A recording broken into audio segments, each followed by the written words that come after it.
సర్దార్ పటేల్కు అట్లాగే హైదరాబాద్కు ఉన్న అనుబంధం అట్లాగే జూబ్లీ హిల్స్ ఎలక్షన్ల పైన మాట్లాడడానికి మనతో BJP state general secretary Vemula Ashok garu ఉన్నారు. ఆయన అడిగి తెలుసు. ఇప్పుడు ఈరోజు 150వ సర్దార్ పటేల్ జయంతి సందర్భంగా సర్దార్ పటేల్ వల్లనే ఇప్పుడు మనం తెలంగాణలో స్వేచ్ఛ వాయువులు పీల్చుకుంటామంటే ఆయన కారణం. ఆయనకున్న అనుభవం ఏంది, కొన్ని సందర్భాలలో ఇప్పటికి కూడా విదేశీ శక్తుల మన శత్రువుల జెండాలు కూడా హైదరాబాద్లో ఎగురుతున్నాయి. దాన్ని మీరు ఎట్లా చూస్తారు? సర్దార్ వల్లభాయ్ పటేల్ గారి 150వ జయంతి ఉత్సవాలను ఈరోజు ఘనంగా దేశం మొత్తం కూడా నిర్వహిస్తున్నాము. ఇందులో మన తెలంగాణ రాష్ట్రంలో హైదరాబాద్లో కూడా ఈరోజు మనం సర్దార్ వల్లభాయ్ పటేల్ గారి 150వ జయంతి ఉత్సవాన్ని ఇక్కడ హైదరాబాద్లో నిర్వహించడం జరుగుతుంది. సర్దార్ వల్లభాయ్ పటేల్ గారు ఆ రోజు వారు తెలంగాణ కోసం చేసిన ఏదైతే త్యాగం ఉందో, ఏదైతే పటుత్వం ఉందో, ఏదైతే మనకు చేసిన సేవ ఉందో దాన్ని గుర్తించుకొని 150 సంవత్సరాల నుంచి కూడా మనం ఈ సేవలు చేస్తున్నాం. ఒకే ఒక పార్టీ భారతీయ జనతా పార్టీ ఆయనను స్మరించుకుంటుంది. భారతీయ జనతా పార్టీ ఆయన చేసిన సేవలను కొనియాడుతుంది. భారతీయ జనతా పార్టీ ఆయనకు సరైన నివాళులు అర్పిస్తుంది. కానీ కొన్ని కోనాశక్తులు కావాలని చెప్పేసి వారికి శ్రద్ధాంజలి కూడా కట్టించలేని పార్టీలు ఈరోజు తెలంగాణలో ఉన్నాయి. కాబట్టి వాళ్ళందరూ కూడా చెంపపెట్టుగా ఈరోజు తెలంగాణ ప్రజలు ఆలోచించాలి. ఈ దేశం కోసం, అదేవిధంగా మన రాష్ట్రం కోసం ఆయన ఏ విధంగానైతే కృషి చేసిండో, రజాకారులను ఏ విధంగానైతే పారదోలిండో, మన అక్కలను, చెల్లెలను, తల్లులను నగ్నంగా బతుకమ్మ ఆడిచిన సంఘటనలు మనం మర్చిపోవద్దు. ఆయన చేయబట్టికే, ఆయన ఫిరంగులు చేయబట్టికే, ఆయన చేసిన రాజనీతి వల్లనే ఈరోజు మనం తెలంగాణలో ఈ జెండా ఎగిరేయబడుతున్నాం. కాబట్టి మనం కూడా వారికి సరైన నివాళులు అర్పించాలి.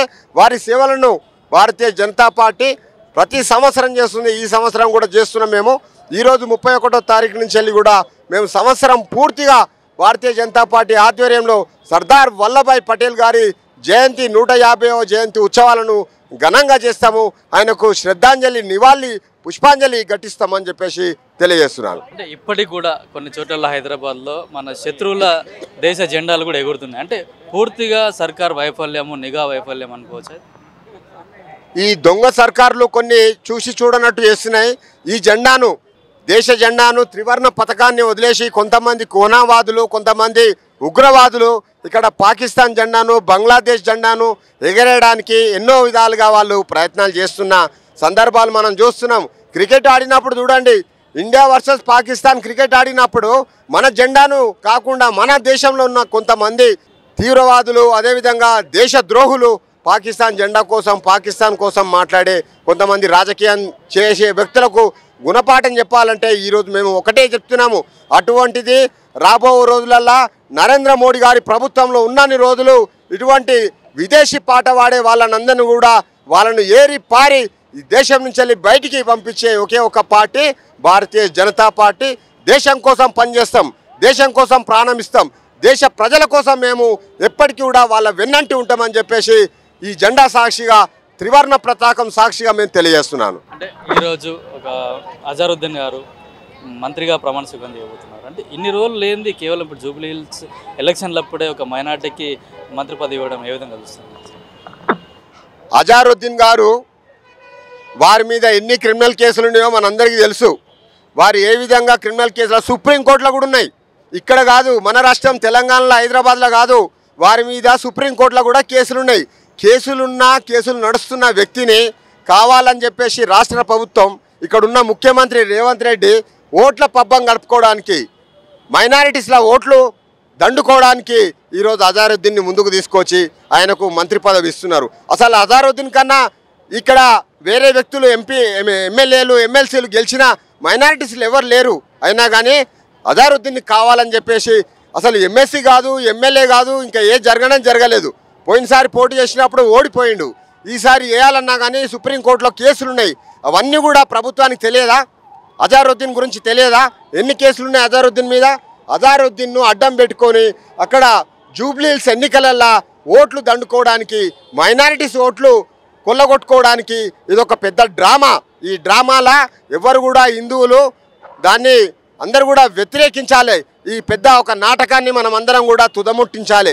ఎందుకంటే హిందువుల మనోభావాలు దెబ్బతీస్తట్టు ఇదొక నాటకం చేస్తున్నారు కాబట్టి, ఇదొక మంత్రి పదవి ఇస్తున్నారు కాబట్టి అక్కడున్న హిందూ ఓటర్లు 3 లక్షల పైచిలుకున్న హిందూ ఓటర్లు అందరూ కూడా ఏకమై రాబో రోజులల్లో భారతీయ జనతా పార్టీకి వేయాలని చెప్పేసి మేము అందరం కూడా కోరుతున్నాము. అదేవిధంగా అజారుద్దీన్ అజారుద్దీన్ గారిని ఈరోజు పదవి వరిస్తుండొచ్చు, కానీ క్రిమినల్ కేసులల్లా వదలదు, కోర్టులు వదలవు, సుప్రీంకోర్టు వదలదు, హైకోర్టు వదలదు. మళ్ళీ అజారుద్దీన్ ఒకరోజు రాజీనామా చేసే అవకాశాన్ని ఇక్కడ ప్రభుత్వం కానీ ఇక్కడున్న మైనారిటీస్ కానీ గుర్తించాలి. కాబట్టి దాన్ని మేము ఏదైతే ఆయనకు మంత్రి పదవి ఇస్తున్నారో దాన్ని పూర్తిగా మేము వ్యతిరేకిస్తున్నాం. అంటే మీరేమో నాటకం అంటున్నారు, బీఆర్ఎస్ వాళ్ళేమో కాంగ్రెస్ బీజేపీ కలిపి నాటకాలు ఆడుతున్నారు, కావాలనే మీరు గవర్నర్ దగ్గరికి ఒక లెటర్ ఇచ్చారు ఆయనకి ఇవ్వద్దు అని కూడా అంటున్నారు. అంటే ఆయన ఇచ్చినట్టు చేస్తాం, మీరు తీసేసినట్టు చేయండి అని ఒక నాటకం ఆడుతున్నారని కూడా బీఆర్ఎస్ ప్రభుత్వం బీఆర్ఎస్ నాయకులు అయితే విమర్శిస్తున్నారు. బీఆర్ఎస్ నాయకులు కాంగ్రెస్ నాయకులు ఎవరి మీద బురద చల్లుతారండి? భారతీయ జనతా పార్టీ మీద బురద చల్లుతారు. ఎందుకంటే రాబోయే ప్రభుత్వం భారతీయ జనతా పార్టీది కాబట్టి భారతీయ జనతా పార్టీ మీద బురద చల్లాలి. అక్కడి నుంచి కాంగ్రెస్ ఆయన వచ్చి టీఆర్ఎస్ తోటి కలిసిపోయింది అంటాడు, ఇక్కడి నుంచి వెళ్ళి టీఆర్ఎస్ ఆయన బీఆర్ఎస్ ఆయన వచ్చి ఫామ్ హౌస్ నుంచి వెళ్ళి వస్తుంది ఆయనకు ఒక మెసేజ్.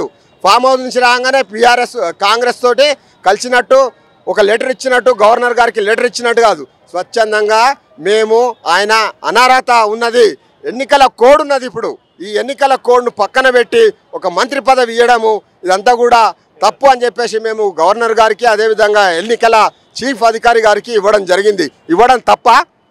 రాజ్యాంగం చూపించింది మేము చెప్తున్నాం. మేము రాజ్యాంగం ఏదైతే చెప్పిందో అది చెప్తున్నాం. మేము రాజ్యాంగాన్ని కాదని చేయొద్దని చెప్తున్నాం భారతీయ జనతా పార్టీగా. కానీ మీరు కలిసిపోయినరు, మీరు ఇచ్చినట్టు చేయండి, మేము ఇవ్వలేదన్నట్టు చేస్తాము. ఇదంతా చిన్నపిల్లల వ్యవహారం. ఇప్పటికి కూడా వాళ్ళకు 10-12 ఏళ్ళు అయినా కానీ ఇంకా బుద్ధి రావట్లే. టీఆర్ఎస్ వాళ్ళకు బుద్ధి తెచ్చుకొని మాట్లాడాలి. మీరు ఏదో అక్కడి నుంచి మీ కేసీఆర్ గారు ఒక ఉత్తరం పంపినట్టో లేదా ఒక మెసేజ్ పంపించినట్టో చేస్తే మీరు పత్రికల ద్వారా మీడియాల ద్వారా చెప్పడము పూర్తిగా ఖండిస్తున్నాము. అటువంటిది మానుకోవాలి. లేదంటే మేము దానికి ప్రత్యామ్నాయంగా మేము భారతీయ జనతా పార్టీ తప్పనిసరిగా వాళ్ళకు ప్రత్యామ్నాయం చూపిస్తామని చెప్పి తెలియజేస్తున్నాం. మైనార్టీ ఓట్లను కొల్లగొట్టడానికి అజరుద్దీన్కు పదవి ఇస్తున్నారు, అంతే తప్పించి ఏం లేదు. బీఆర్ఎస్ కూడా కాంగ్రెస్ వాళ్ళతో కలిసిపోయిందని చెప్పేసి కూడా BJP general secretary Vemula Ashok చెప్తున్నారు. కెమెరామెన్ తరుణ్తో కిరణ్ కుమార్, పల్లె టీవీ, హైదరాబాద్.